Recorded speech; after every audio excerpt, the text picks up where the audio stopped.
And what don't you like about me? I don't like your temper. I'll give it to you before you go. But it's true. A lot of people tell me, and I also explain that I'm very passionate.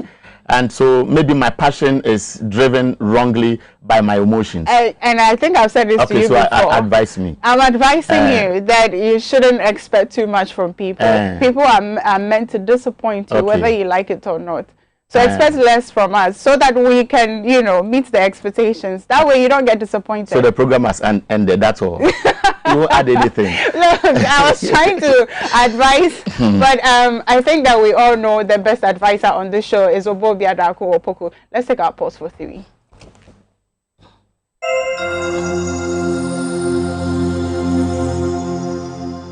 Hello, and welcome to another episode of your favorite motivational presentation, Pause for 3 Minutes, brought to you by FlexiPay, Endless Possibilities. Pause for 3 Minutes is on every Monday and Thursday at 6:40 a.m. on the morning update on TV Xyz and Xyz TV. You can also watch this and other episodes on Facebook at Pause for 3 and on YouTube at Pause for 3 TV. Did you know that I'm 43 years old now? Did you also know that there are many other men and women my age who are unmarried and single at age 40 and above? Well, the truth is that when it comes to dating and relationships, we all have different expectations. What you should never do is to look at another person's situation to determine yours. Some people choose to remain single. Some get married. Some just want to be in a romantic relationship. Others just want to cohabitate with a partner with no intention of walking down the aisle. Some simply live their best lives by being by themselves and enjoying what they do best. Maybe because of past experiences. What am I saying? I just want you to know that there's nothing shameful about being a single man or woman at age 40. There can never be no shame. I have seen and known very successful women, for instance, who have gone past 40 and even in their 50s, who are no longer married or have never been married, and believe me, they are doing far better and living their best moments. I've also seen both men and women trying to run away from society's stigmatization and forcing themselves into what they saw as loving relationships, and it all ended disastrously. Often, this happens because we are desperate and therefore in so much hurry, we do not see the warning signs which are dotted along the way. Do not force yourself to please people. Love is sweet, yes. True love is exciting, but forcing yourself to love another is the beginning of a huge disaster. Society wants us to believe that for a woman in particular, all she deserves is to be taken. I say no. We have more goals in life than having a man at home or as a husband. We love our men, our husbands, but do not shame us when we do not have one. Just the same way, you do not shame a man who is single. Partners are not sold on the shelves of supermarkets. So, next time you see a single woman, instead of asking her, "Where is your husband?" or "Why are you not married?" congratulate her on her accomplishments. Thank you for your time. And I invite you to follow me on Facebook and Instagram at Pause for 3 and on YouTube at Pause for 3 TV. Pause for 3 Minutes is brought to you by FlexiPay, Endless Possibilities.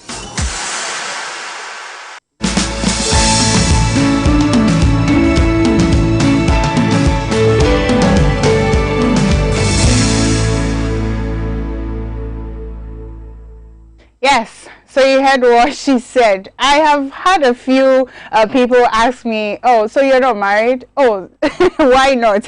What is wrong with you? So the fact that women are not married at a certain age, we are perceived troublesome. But celebrate really. Our achievements. You can't say not really because you haven't experienced. No, I associate myself with what Obobia has said, and it has been something we've carried from our cultural setting. You are 18, you are 19, you are 20, and so the call is marry and give birth. That is why sometimes when women marry or men marry and you don't see children coming out of the relationship, some family members who don't really understand what marriage is may go overboard and put pressure on either the man or the woman to break the relationship or go for top up. The top up is the side chick. But when Obobia was speaking, I was looking at what really makes marriage perfect and what do you lose if you don't marry. For me, you don't lose anything. And if you understand yourself, as Obobia has given a lot of motivation to people like you who may not be married, are single, but we are making it in life. Yes. You have a child and you are taking good care of them, and you are not worried by people who may come around to say you are not married and therefore they are not looking at you the way they should. Because then I mean, we may even have to review our constitution. You know, when you are not married, you cannot hold certain positions. Oh, yeah. Are you aware? Yes, I have. And okay. Okay, I can't mention names. Don't mention names. I won't. So when Obobia was speaking, I was going through the information I picked this morning about Bill Gates. You know, he's divorced. Bill and Melinda Gates have announced divorce after 27 years. Can you imagine saying this? We no longer believe we can grow together as a couple. This is one of the richest couples in the world, and this is what they tweeted: after a great deal of thought and a lot of work on our relationship, we have made the decision to end our marriage. End of quote. And that's what they put out there. And this weekend, while I was enjoying my chichinga, I came across this. It says, women fall in love by what they hear, men fall in love by what they see. That's why women wear makeup and men lie. Can you break it down? You brought it. I want to see you beautiful. So many people are carried away. You know, Obobia said, don't be carried away by what you see, but what you will appreciate, the enjoyment, the peace of mind, and what will help you to grow your marriage. But if I follow makeup, Abna. No, but look, to be honest, I think once you mature to a certain level, some things don't appeal to you anymore. If somebody is lying to you, you know. And one thing I want men to understand is that when you lie to a woman and she lets it go, it doesn't mean she doesn't know. But you will never Most know. of the time, women choose the men they want to be with. You come to propose to us, but we choose to be with you. But you are carried by what you hear. That's not, see, before you come to talk to me, I have already chosen you. Yes, that's how it works. Women choose and men think, oh, because, oh, girl, oh, they chose you. That's the thing. That's the difference. Disagree. No. Because a lot of men put in a lot of effort. Yeah, but in the end, the woman has to choose you. If she doesn't choose you, she's not going to be with you. But something will choose the woman for you. You know it. Please, let's discuss matters that are arising in this country. Okay. A lot of things are happening. A lot have been said on radio. I've listened to a lot on radio as well. And the newspaper, as always, is reporting some. Now, I have the Ghanaian Times, which I'll be starting with, the Chronicle and the Daily Dispatch. On the front page, it's talking about a man, says a man killed and 5 injured in clash between Fulani herdsmen and residents. Also, the Council of States joins fight against Galamsey. This is an issue that has been ongoing for a very long time. Even yesterday, I heard about the River Pra and the chiefs around it talking and saying that they are not going to take the blame this time round, and they blame the government because every time people come and take forms or papers or accreditation and come to them, give to them and say, oh, we've gone to the government or we've gone to so and so, they've given us permission to come and mine without the chiefs being consulted. And so I'm saying also, there's another story saying that review existing agreements for maximum benefits. This has to do with monetizing mineral royalties. Now, on the back page, it says a boy, 17-year-old, have been killed in a slum fire in Kumasi. And here this is as a result of 2 couples who were careless to have left the fire. Now also Anaji Snit residents give, it says Kwesiminti municipality of the Western region 2-month ultimatum to repair their roads. So let me deal with the Daily Graphic front page. The banner headline here says, monetizing mineral royalties, bold decisions now. Speaker after speaker makes that point. Government must support free, independent media. The UN boss is saying, actually, the statement was on the occasion of World Press Freedom Day. But there are 3 other interesting stories captured on the front page. 13 busted in fake money printing. They were arrested around the Kotoka International Airport, and one of the publications makes reference to $5 million fake currency notes. And we commend the National Security Operatives for last week they arrested them. Is it last week or last 2 weeks? Some people were also arrested in Kaswa. Remember you asked the question? Yes. Yeah. Okay. So I think this is good. All right, so collapsed fund managers, Securities and Exchange Commission assures customers of full payment. I'm wondering why this, because we created the impression that everybody has been paid. And Graphic GCB Bank forge stronger ties. Back page of the Daily Graphic, Ronald Motors CEO constructs 2-kilometer road in Accra. That's good news. But I'll show that to you. That's the front page of the Daily Graphic. And this is the back page of the Daily Graphic. Now that's all. Center spread says renewal of ground leases. I'm sorry for that. Will cost be barrier to exercise of right to renew? Very interesting question. Several angles to this particular story on the center spread of the Daily Graphic newspaper.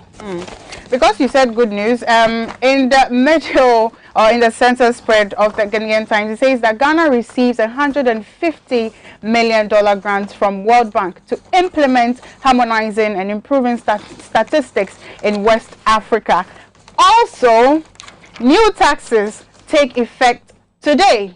This we will be discussing extensively on the social segment. We'll be talking to an expert who will tell us how to deal with the taxes that have been implemented, because whether you like it or not, and I'm sure you'd agree with me when I say that this is affecting us psychologically, emotionally, and physically, because you can see that your income is less, but the money that you're putting out there is more. How are you going to survive? We will be discussing that later on in the show, so stick and stay. Now I'll be taking the Chronicle. It says here that Ghana is just a rent collector. This is in relation to our minerals and royalty. Also, the great achievements of Otumfuo Osei Tutu II after 22 years on the golden stool. It says Osiam Chief found guilty of contempt of court. Today, I'll be doing sports and I will do it very well. Now, referee stops game for Ramadan break in Legon City's Kotoko clash. Also, Hearts coach blames Nuru's red card for defeat to Dreams. Now, King Faisal coach blames home draw to fasting by 9 of his players. Whereas Stephen Appiah's son makes Ghana League debut for Oli. Also, Ghana's men relay team book Olympics and World Championships slot. I told you I'll do it well today. Right, so let me do the National Enquirer and the Business and Financial Times. National Enquirer on its front page talks about health, and the headline says, health danger, Ghana to receive 350,000 expiring COVID vaccines from UNICEF. This headline is very, very alarming. Well, I don't know, we may want to speak to a virologist or somebody who understands these vaccines better to explain to us. But we know that today, Ghana is taking 350,000, and the president has also announced that we are taking about 1.3 million Sputnik vaccines in due course. Over the weekend, maybe I think, let's put it this way, I think yesterday, the minority in parliament led by Kwamina Menta Akando, who is the ranking member on the Health Committee of Parliament, addressed the news conference.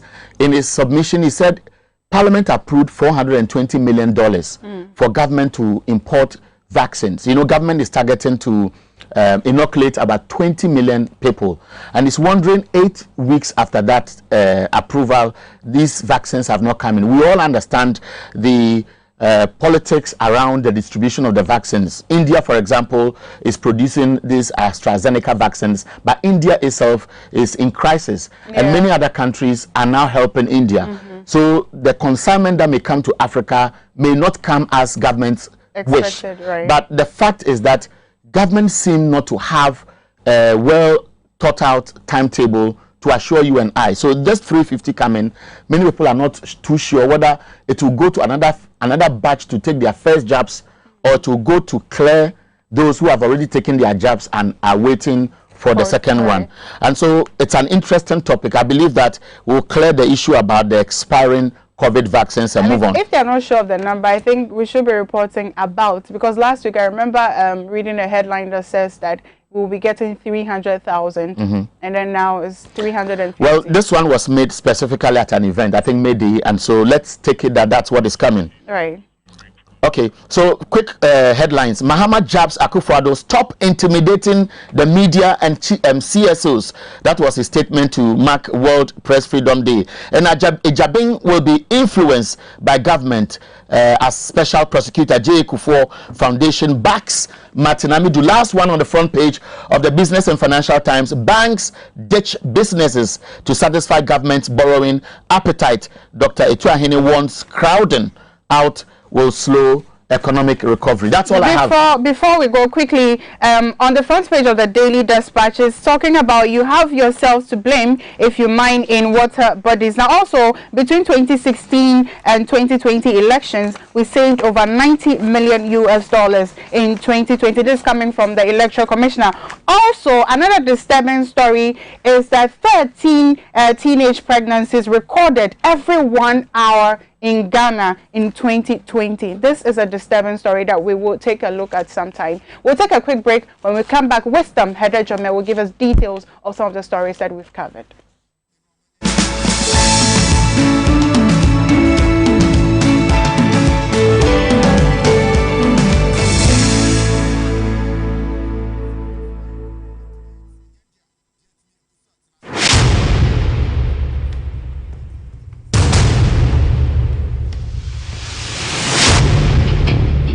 The average human body mass should have at least 60% water for optimal performance in any physical or mental exercise.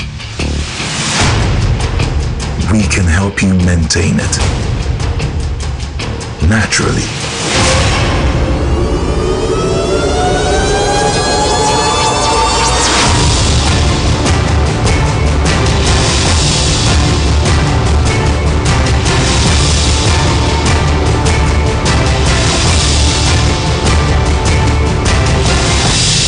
X Natural Mineral Water. Simply natural.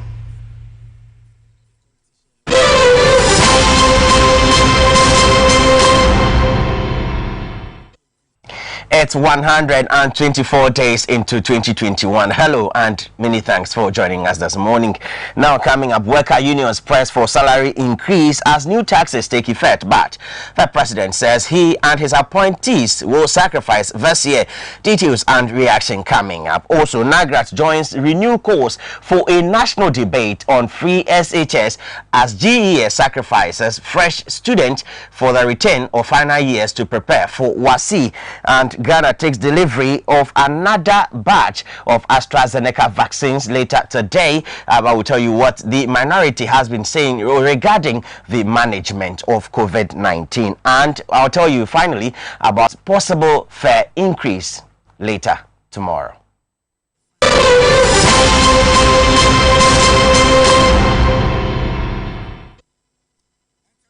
My name is Tom Heather Jome. Thanks for your company this morning. Let's begin the stories from the COVID-19 issues, because Ghana will later this morning take delivery of another batch of AstraZeneca vaccines. The doses, which is about 350,000, is part of the free WHO COVAX program.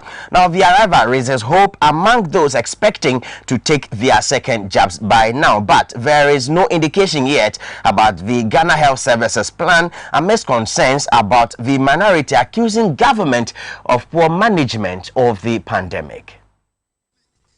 The concern by the minority in parliament follows delays in arrival of vaccines for mass nationwide exercise. Government is targeting 20 million people, but till date, it is yet to take delivery of its own procured doses. The Ministry of Health still has no clear timetable, and a recent announcement postponing the second vaccination of the AstraZeneca vaccines recently donated under the WHO COVAX program is raising eyebrows. Though another batch, 350,000 doses, arrives from the COVAX facility later today, the minority in parliament believes government is not fully committed and relying on faith in the management of the pandemic. Ranking member on the Health Committee of Parliament, Kobina Minta Akando, who is also the MP for Dwabeso, raised questions about $420 million for 42 million jabs to vaccinate estimated 20 million Ghanaians. Looking at the behavior of government, I can only say that government is waiting for freebies. Because I sit on the Health Committee, and that attempt and effort, I don't know of any. You understand? And so if indeed government is serious about procuring any vaccine from any country, we should let us know. Okay, after all, we should carry Ghanaians along, whatever the government is doing. The minority also wants a ban on all flights from COVID-19 red zones, particularly India, where thousands are dying daily from the third wave of the pandemic in that country. On May Day, President Nana Akufo-Addo said aside another batch of free vaccines arriving today, government is expected to take delivery of 1.3 million Sputnik 5 vaccines. The NDC MP say that is still below expectation and exposes government's rhetoric. Absence of vaccines and the challenges with monitoring travelers at the ports due, in some instances, imported fake PCR test results and over-reliance on an antigen test. Government increased routine surveillance to prevent a third wave of COVID infections like we witnessed in the early part of this year. About 800,000 of the entire population, mostly frontline staff, top politicians, journalists, traditional leaders, and security staff, as well as senior citizens, have been vaccinated since the beginning of the year. According to the Ghana Health Service, this was made possible through donations. Its own data indicates the following: 600,000 donated under the WHO free COVAX program, 320,000 also donated by MTN Africa, 50,000 free vaccines from the Indian government, and only 2,000 procured by Government of Ghana as of April 19th, 2021. As Ghana takes delivery of 350 AstraZeneca COVAX vaccines today, public expectation is high amidst uncertainty about who may be lucky enough to take their second jabs, and while the fate of over 19 million hangs. Let's go to Labour now, because the Trade Unions Congress is demanding immediate review of the country's labour laws to protect or to make more room for protection of the worker. Now, the demand is coming in the wake of high expectation about salary increase, but the president says he, his vice, and all appointees will sacrifice this year. Growing agitation for salary increases following the anticipated hardship as the newly introduced taxes in the 2021 budget takes effect this month. The National Tripartite Committee has commenced the preparation for the determination of the 2021 national minimum wage for workers. Expectations are high ahead of the announcement of the new minimum wage by the close of this week by the National Tripartite Committee, which began negotiations on April 23rd. The technical committee comprises of the Employment Minister, 5 representatives of the Employers Association and Organizations, and another 5 from organized labor. Though government is begging the public to tighten their belts to cut down costs as part of measures to revamp the economy, teachers have already served notice they are not taking anything less than 20%. There are still challenges with salaries and allowances affecting the Ghanaian teacher. We still have issues with delays with the payment of responsibility, allowances, and salary arrears. Most of the problems are due to delays in transferring information from our district and regional offices. We call on education authorities, we call on the authorities of the Ministry of Education and the Ghana Education Service to quickly resolve these issues to enhance the morale of teachers. On May Day, the Trades Union Congress also endorsed the demand. General Secretary Dr. Anthony Yaba also touched on housing, insurance, and the need for revision of the existing labor laws to offer more protection to workers. Pension and lump sum top-up, housing for workers, the need for the review of our labor law to protect workers, delays in the negotiation of the national daily minimum wage and public sector base pay, establishment of national unemployment insurance, training and retraining of workers who have lost their jobs, and the need for stronger social partnership with all workers, including farmers and informal economy workers, and the need to strengthen labor administration institutions. Now, let's still stay on labor, but this time from the camp of former President John Mahama. Now, in his May Day statement, he sympathized with Ghanaian workers, especially as the new taxes take effect amidst doomsday and water shortages here, except of his Facebook post over the weekend. I put that together. Former President John Mahama, in a brief May Day statement, said, quote, "We in the NDC are proud of our relationship with workers, and we do hereby encourage them to stand tall in their unflinching loyalty to the cause of Ghana," unquote. He expressed worry about the difficulty ahead as the new taxes in the 2021 budget takes effect. He noted with concern the already steep rise in the prices of fuel, food, and almost every basic item in the midst of power outages and shortage of water in many homes, cities, and municipalities. The tax include the COVID-19 Health Recovery Levy Act 2021, Act 1068, which imposes a 1% levy on the supply of goods and services made in the country other than exempt goods or services. The Financial Sector Recovery Levy Act 2021, Act 1067, which imposes a 5% levy on the profit before tax of banks, and the Energy Sector Levy Amendment Act 2021, Act 1064, which imposes an Energy Sector Recovery Levy of 20 pesos per litre of petrol, diesel, and 18 pesos per kg on liquefied petroleum gas, LPG, and a Sanitation and Pollution Levy of 10 pesos per litre of petrol and diesel, respectively. Portion of a statement read, "With hardship set to worsen, I call on His Excellency Nana Akufo-Addo to stretch a hand of cooperation to all Ghanaians able to play a role in rescuing our dear nation from the abyss it is falling." John Mahama has also condemned the culture of silence creeping as a result of President Akufo-Addo's intolerance for free speech. In a Facebook post to mark World Press Freedom Day 2021, he said, "I want to encourage President Akufo-Addo and his close associate to seize the occasion to create an atmosphere that is more tolerant of criticisms and devoid of intimidation in order for the media, CSOs, and individuals to freely express themselves and contribute to national discourse." Now, as part of a global fight against climate, lift the ban on the production of renewable energy. According to President and Chairman of Zoetic Global, Ghana is the second country in Africa after Nigeria and the fifth in the world to take up the initiative. The initiative forms part of the global effort to push countries to reduce emission to save the environment. The World Climate Clock symbolizes the count towards national and global goals. According to the Climate Clock's calibration, Ghana has the next 6.5 years to fix worsening climate or else suffer the consequence. At a short ceremony in Accra to present the clock to the Institute for Energy Security, IES, on Ghana's behalf, President and Chairman of Zoetic Global said the country, like others within the sub-region, stand to lose more if they fail to act on ratified treaties towards reducing worsening spate of carbon emissions. This, he said, is especially of concern as Ghana's population is projected to reach 43 million by 2050.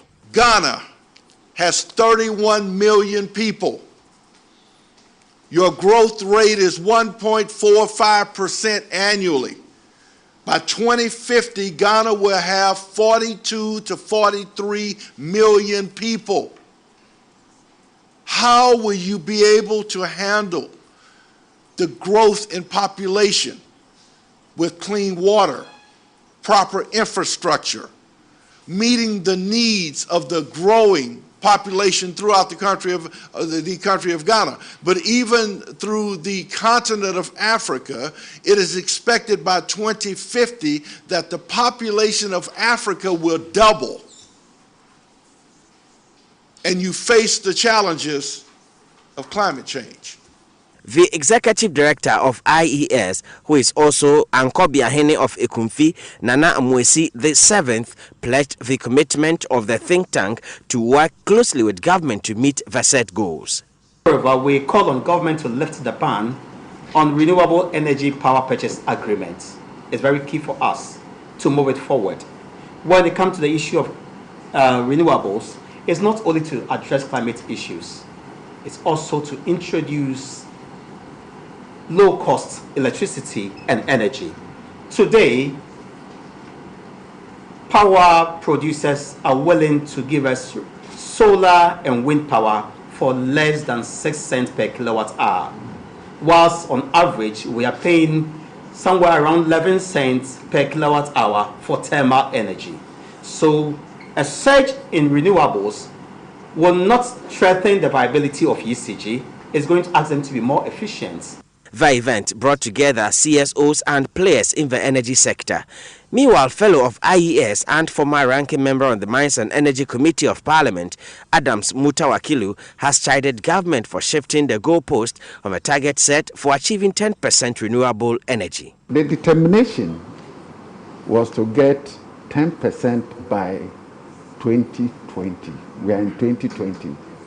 We are still it's even less than 1%. And have to now change it to 2030. But there are no serious move to ensure that we achieve this by 2020. And it's a clear sign of worry. As IES, we have been continuously requesting government to set out a renewable energy authority so that there will be a focus on renewables. Now, pressure is mounting on President Akufo-Addo to shelve any plans to present Kisi Ejabing to Parliament for vetting as the next special prosecutor. The latest to join the call is the Executive Director of the Kufuor Foundation, Professor Agyemang. Among critics suspicious the special prosecutor nominee, Kisi Ejabing lacks the capacity to hold that office, are Minority Leader Haruna Idrisu, former special prosecutor Martin Amidu, who describes him as a surrogate in the Ijapa deal and could end up as a poodle to be used by the Nana Akufo-Addo government to shield their own and go after other suspected nation wreckers. Like Martin Amidu, anti-graft campaigner, Bright Simmons has also served notice. Civil society organizations fighting against corruption may be forced to petition Parliament to reject Kisi Ejabing if he fails to disclose his interest and association with the fraudulent Ijapa deal architect. Last week, he tweeted, the former special prosecutor resigned over Ijapa deal. CSOs believe that his corruption assessment saved the country billions of dollars and was his biggest legacy. The decision to appoint a lawyer super close to the law firms behind the Ijapa deal gives CSOs every reason to worry. The latest to join the clarion call is the J.A. Kufuor Foundation. Chief Executive Professor Bafo Agyemang has been blunt. He says Mr. Kisi Ejabing will easily succumb to the influence of authority should he become the next special prosecutor. In his view, although Mr. Ejabing's professional background makes him fit for the role, he doubts he can perform independently due to his closeness to President Nana Akufo-Addo's nephew, Gabi Asare Ochidakun, who is most influential in the current administration, and Attorney General Godfred Dame. If you look at Ajabing's background in terms of lecturing, the legal system and all, my biggest problem is the issue that all of us have raised. This conflicting position that we going to take. That disturbs me. And I think Gary made a good point that this man has just been nominated by the Attorney General. We are yet to get the President to accept the nomination and to submit to Parliament. Maybe all the commentaries that people are making around, they inform the President to change otherwise, which would be good. So first, I'm saying that I do not hold his truthfulness against him at all, and that the will, if the government will give him the space to be independent to perform, he himself, knowing the burden that he has taken upon himself, will have the talent to prove to us that in fact and indeed the President made the wisest decision. So the challenge will be over here. Executive Director of Media Foundation for West Africa, Suleiman Abrahima, has also added his voice. He says, while Kisi Ejabin is qualified, he has little or no credential in the anti-corruption space. Now let's turn attention to education, and the National Association of Graduate Teachers, NAGRAT, has joined the course for a national debate on the implementation of the free SHS program. Now NAGRAT is uncomfortable with GES erratic timetable. Now the call comes as final year students report to school tomorrow, while SHS1 students are coming home for vacation. The renewed call for public debate on the implementation of the free SHS policy Needs Microfinance, growing with you.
Welcome to Auto Check Vehicle Diagnostic and Licensing Center.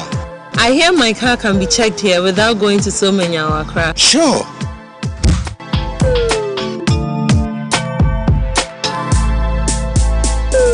Check, auto checks, check, auto checks, check. Emission, check. Check, auto checks. Alignment, check. Brakes, check. Visit Auto Checks at Koforidua Aquadum Road for the roadworthiness of your vehicle, from saloon cars to heavy-duty industrial vehicles. Madam, your car is now ready for the road. Thank you so much. Auto Checks. Auto Checks, check. Auto Checks, your safety our priority. Check, auto checks.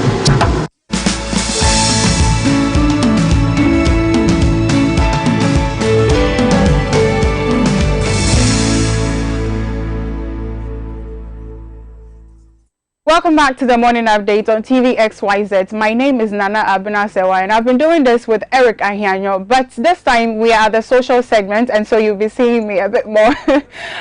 This show always is brought to you by X Natural Mineral Water, Simply Natural, and of course Black Secret Makeup. So if you want to look as natural as I'm looking right now, then please get your Black Secret Makeup and get your groove on. This morning, you know I change faces when we have to talk about things that are affecting us seriously. And one of such issues has to do with the increase in petroleum prices. We'll start from somewhere. Now, the taxes, when the budget was read, we had a lot of taxes or levies that were going to be implemented 2021. This morning, when I was doing the newspaper review, I saw that apparently today is the beginning of such day where taxes are going to be implemented. So starting today, the taxes are going to be implemented. Also, we have seen that petroleum prices have increased, and as I indicated, before I get to that, there's a document I would want us to see briefly. So it's talking about the taxation. Now, if we can move to the second page of this document where there is the taxation, and quickly we'll run through a few. Now, it says that under the direct tax, it's introducing a 5% financial sector cleanup levy, introducing 30% income tax rebates for companies operating hotels and restaurants, education, arts, entertainment, and travel tours from April 2021. Also, it says suspending installment income tax stamp and then extending the exemption of income. Another indirect one is introducing the 1% COVID-19 health levy, which we had a lot of debate about. Now, also introducing 10 pesos sanitation and pollution levy and 20 pesos energy sector recovery levy. Also, there is the taxation of the digital economy, and it goes on and on and on and on. That now, this morning, I opened Twitter and I see something that Sami Jenfi had put out there in relation to increase in petroleum prices. Now, he put that of Shell, if we can see that also, that has been increased to 6 Ghana cedi, 13 or 130 pesos. This is how much they are buying a liter of fuel for. Now, we all know that when prices of fuel increases, it means that automatically every other thing in this country increases except our salaries or our revenue that is coming in. Because if petroleum increase, it means that our basic needs such as food, such as water, even accommodation, rent increases. I remember I used to buy the water in my poly tank for 30 cedis. It went to 40 cedis. And just last week, you know how much we were paying? 70 Ghana cedis for a poly tank of water. And this water lasts you for just a week. It doesn't go beyond that. So imagine if I'm paying 70 cedis for water every single week, my salary hasn't increased, the other revenue I'm getting from other places haven't increased. How am I going to survive? What is government telling me? What is government asking me to do? And this is me who is working 1, 2, 3 jobs. Imagine someone who is not working. What are we asking the youth to do? How are we expecting them to survive? And this is why there is crime, there is an increase of crime in this country. Our president, we know, recently went to Spain to promise investors to come into this country because it is a safe country. But I doubt that very much because there's a lot of crime going on because the youth cannot get anything to do. Prices of food are increasing. If you can't buy food for yourself, what do you expect me to do? I'll pick up something, either a gun, a knife, whatever it is that can get me the food that I need to eat. Because every time we sit here and we talk about Abraham Maslow's theory of needs, basic needs, very important. If we cannot afford basic needs, how do we move on ahead in this country? Now, this morning, it's not just going to be about my rant. I have a gentleman in the studio. He is an expert. He is a financial energy analyst. He's an economist and he works with IES, Institute for Energy Security, right? So he will be telling us how we can cope with these situations that we are going through now. And even they have issued a statement saying that the increase in petroleum prices should not have happened. How so? Good morning. Good morning, and then thank you to your viewers. Could you please speak up for me? Okay, good morning, and thank you for the opportunity once again. We at IES, we feel that the increment is unwarranted. It's a form of insensitivity to the ordinary person. We think that the government could have done something better about it. In this era of pandemic, in this era that we are in, people are suffering, being it job losses, being it pay cuts and other things. A lot of things are happening. The youth are suffering. Unemployment is high. So in this period that we are in, you don't introduce a form of an indirect tax. You're talking about indirect tax. Yes. Indirect tax is a tax that affects the ordinary person. Every individual is included. So if you want to have some sort of sympathy for people in this era of COVID, you do not impose an indirect tax on a commodity that people will say we have an inelastic demand for. Inelastic demand means that no matter what you do, people will buy it. Whether you increase the price or not, people will still buy it because you cannot do away with it. So for the government to introduce those kind of taxes on an inelastic good like petroleum product, period, is being insensitive to the ordinary